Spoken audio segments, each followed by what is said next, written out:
Welcome, Blazer students, parents, and friends.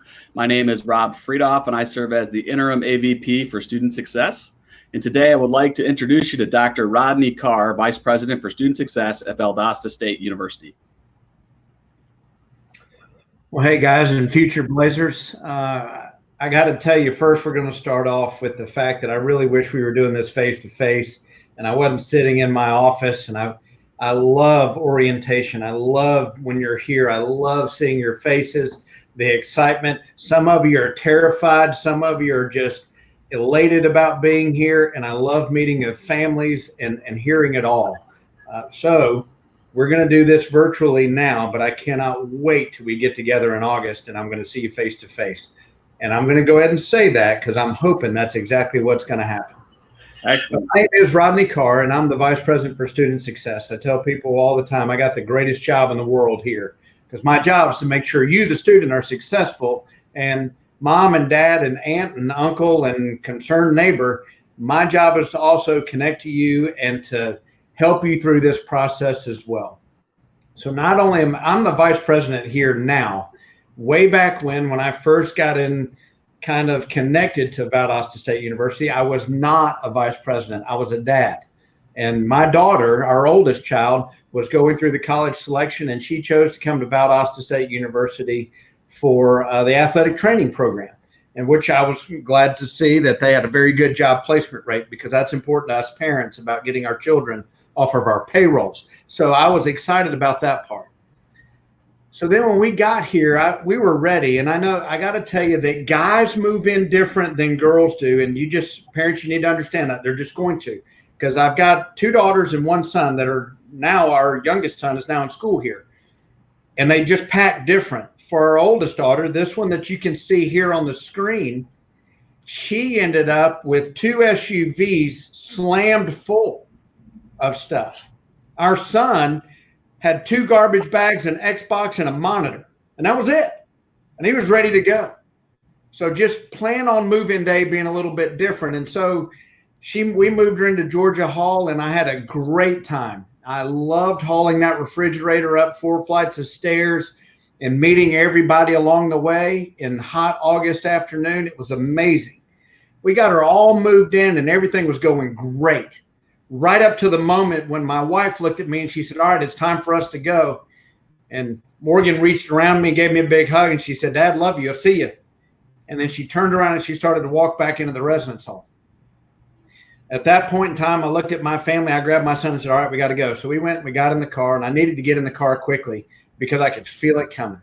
And guys, I got to tell you, I can probably count on one hand how many times I've cried in my entire life. And I cried that day when she moved in, I got to tell you.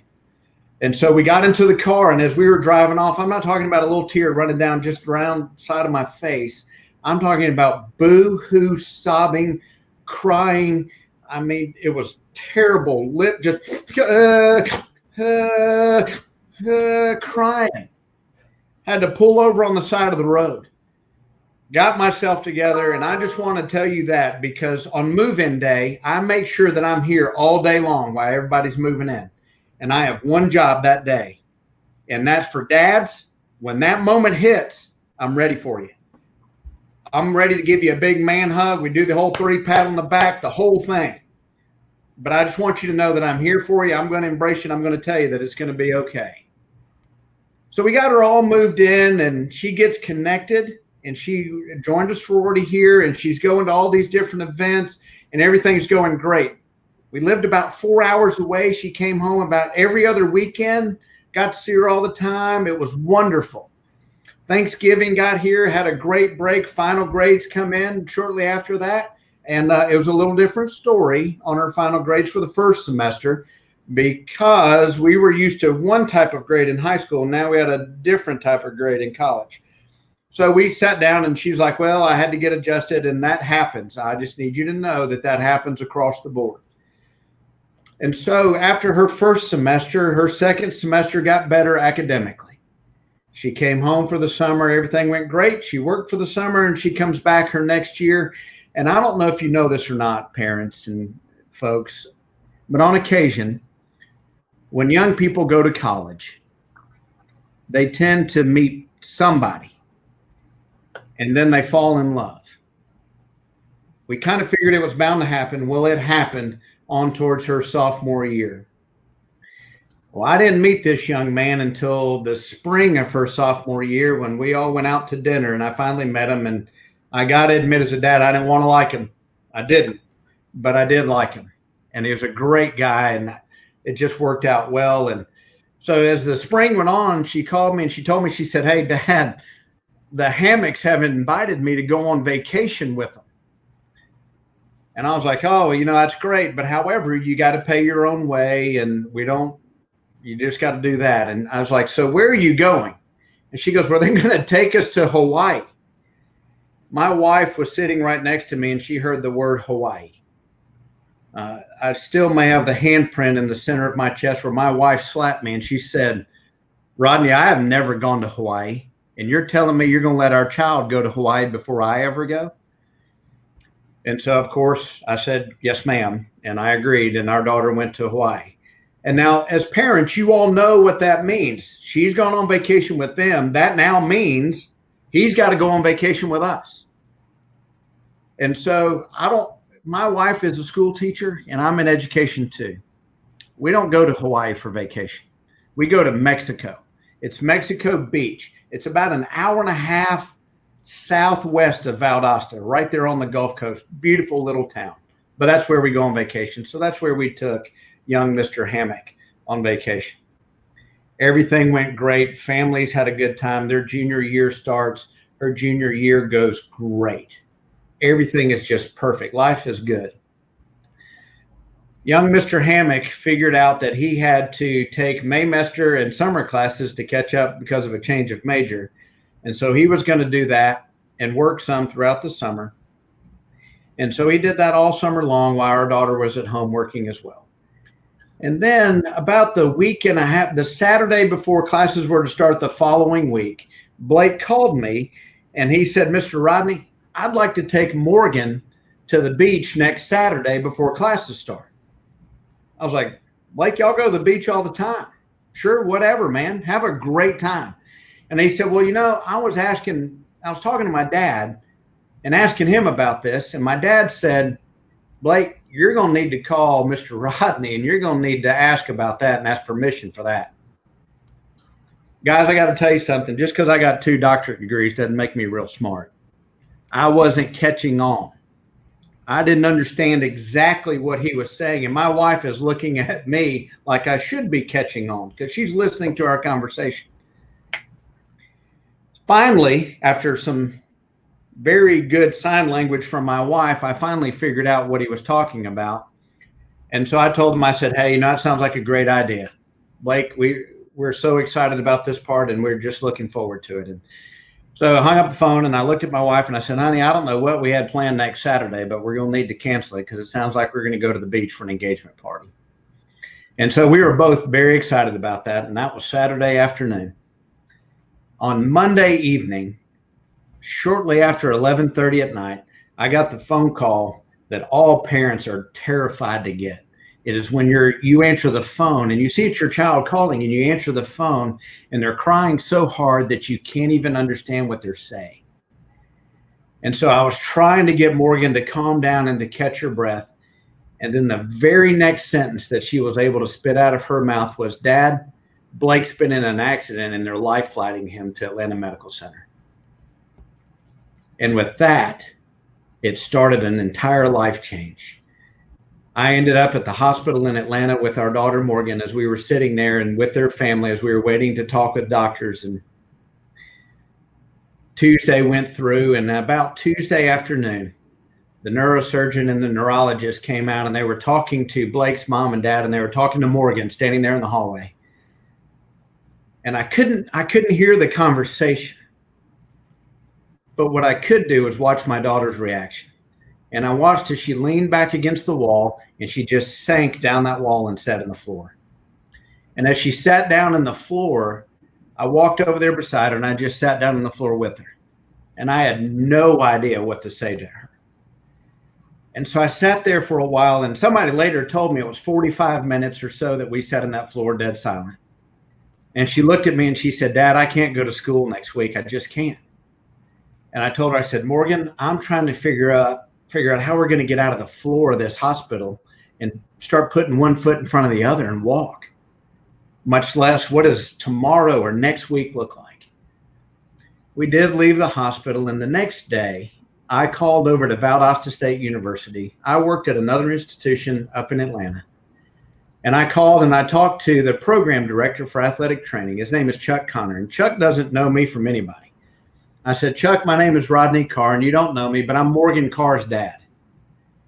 And I got to tell you what's happened. I said, her boyfriend and was about to be fiance was just killed in a car accident, and now she's telling me that she can't come to school next Monday.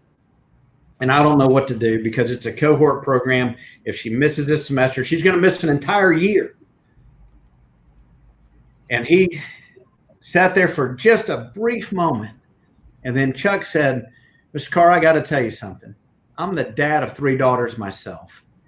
And what I want to promise you is I'm going to treat your daughter just like she's one of my own. If you can just get her to me, if you can just get her to Valdosta, I'll work it out. We're going to take care of her, and we're going to get through this together. Just get her here to us, and we'll do it. So I sat down with Morgan, and we talked about it. And I got to tell you, it was harder watching her drive off that Monday night than driving off the first day when we moved her in. But she went to school on Monday. She didn't listen to what anybody else told her to do. She didn't go see Chuck Connor when she first came to school. Instead, she went to class. She's going to try to power through, as she said.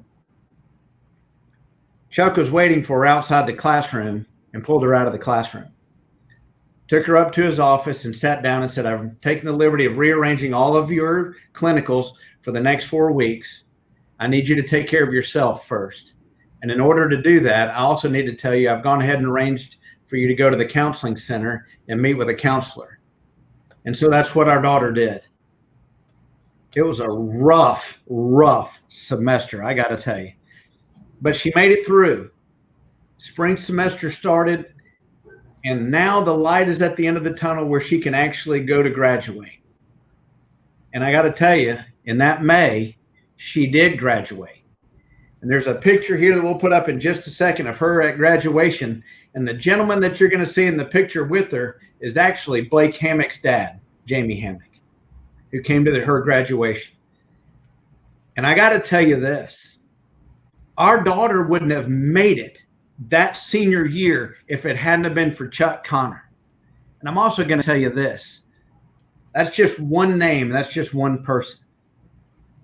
There's not just Chuck Connor here. There's over 1,000 of us that are here that have that same mentality.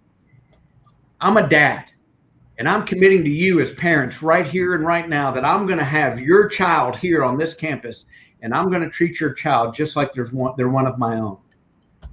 Because Chuck Connor set that principle for me in my life and made that big of a difference in my child's life. So I tell you, I got the greatest job in the world because I get to come to work every single day with that kind of culture that exists at this university. I chose to come work here because of Chuck Connor and the way that he treated my child. Now, this is typically the part of this where I get in trouble with my staff because I cut the story off right here. And they're like, you can't do that. There's more to this. And I got to tell you that our daughter, after she graduated, she decided to go into graduate school. And so she went over to Auburn University. And guys, I don't know if you know this or not, but on occasion, when you go to graduate school, you can meet somebody. And when you do, on occasion, you can fall in love again for the second time. And on occasion, that young man can actually follow through on the promise and get engaged. And then on December 2nd, you can have a wedding and you can get married. And there they are, the happy couple. And so you also may not know this, but on occasion, after you get married and you've fallen in love, I got to share with you one of the greatest things of my life to date right now. And you're about to see a picture of that. That is bringing little Miss Perfect, as I call her. That's the day they brought her home. And that's my first grandbaby. And I tell you what, I call her perfect, and everybody knows it because to me, she is absolutely perfect. So I wanted to tell you this. This institution is that committed to you as a student and to you as a parent. We want you to be successful. Now you see why I'm so excited about seeing you face to face. I cannot wait for you to get here.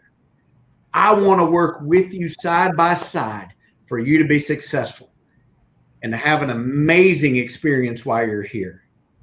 Thank you for taking a long time to sit here and listen to me just sit here and chit chat. But I also wanted to tell you this. At the very end of this, there's going to be a slide, especially in the parents part. There's going to be a slide that's going to have my name and my contact information. And in that contact information will be my cell phone number. And it is my personal cell phone number. I have that because on occasion, some of you need me. And so you call me. One time we've jumped off a car battery for a student so far when she called mom and was crying. Said something's wrong and I'm in the parking deck. They called me. We left the office. I drove over. I'm a good Southern guy. I have a pickup truck and we all have jumper cables in our truck. So I drove over to the parking deck and thank goodness all she needed was a jump start. Sometimes, ladies and gentlemen, it's that simple. Sometimes it's a call from a parent who's being diagnosed with cancer and they need to come and get their student. And we got to make a difference in that student's life. All of those things have happened in the past few years. And again, we stay committed to you for that purpose. Valdosta State is different. We're different because of our culture. And our culture is different because of our people. Thank you, guys. I'm so thankful that you decided to tell the entire story. Parents and students, this is a story that Dr. Carr shares at orientations frequently. And I can tell you before he would not finish it. And as soon as he got done talking, there were droves of people walking up saying, I need to know how it finished. And so thank you for doing that. I'm glad you weren't putting a teaser out for part 2 video. So thank you. I also want to take a second and switch gears just for a moment here. You obviously had Morgan, who's now an alum of VSU, but you've got 2 more students that are here right now and were with us in the spring. And you got to experience that as a parent and as an administrator. Can you share a little bit about what that experience was like? Yes, our middle daughter is actually in graduate school here. She finished at another school in the state that we don't like to talk about because it's our in-state rivals. But she finished there. Now she's a graduate student going into her second graduate semester. Well, no, her third semester, second year this fall. And then our son, our 18-year-old son, just started this past year as a freshman. So this was his first year ever in college. And and he lived in the residence hall, wanted to, and we thought it was a great idea to get the experience. And so when spring semester started and we started to hear the rumbles of the pandemic and things were going and things may start looking different, it went into hyper mode as a campus administrator. My office is in the executive suite. I'm about 8 yards away from the president, and it was a lot of long days working here and trying to figure out of what can we do to ensure that our students can have a great experience academically and they're still going to be successful. So the greater thing about this is I know we have an amazing team. We did a lot of quick work in a short period of time. Mr. Friedhoff here put together a program that is now an example throughout the state and the country of concierge coaches that we connected to our students. And that all those things are happening in the office. And then I go home and I sit around the kitchen table. I've got 2 students looking at me going, Dad, for real, what's going to happen? What are we doing? Are we going all online? Are we not going online? What does it mean? And then I've got one that said, I don't like online learning at all. That's why I'm face-to-face in graduate school, that one. I like face-to-face. I don't like online. And then my 19-year-old's like, oh, that is nothing. It'll be a piece of cake. But I'm worried about my 19-year-old because I know how lazy he is. And so while we're having those conversations around the table, it was truly unique when they were sitting there looking at me going, well, what are we going to do? And I'm trying to separate myself out of being a dad and being an administrator. But I caught myself going, I want my 2 kids to be safe and healthy. So every day when I was coming back in the office, my main background running in me was saying, what can I do to make sure that they're going to be academically successful and that they're going to be safe and that they're going to be healthy. And so truly, that's kind of what helped me make my decisions for all of spring, the summer. When we're looking at fall and we're presenting all of these different plans, our goal and our hope, my hope is that we come back face to face. I know my two are excited about being face to face. I get a lot of text messages from parents and Facebook messages from parents who are really excited about their students getting back out of their house and back to school for a little while. So we are gearing ourselves up for the best possible healthy, safe return that we can. And so I can tell you this, Rob, I'm not going to let anything happen to my two children. And so you just need to know, as a parent and as a student, mine are going to be here, and I wouldn't put them here if it wasn't safe for them to be here. Excellent. Well, thank you for taking the time to address that. I appreciate that. That is the conclusion of the webinar today. Thanks so much for taking the time to join us. Have a great day, and we look forward to seeing you in a future webinar. Go Blazers.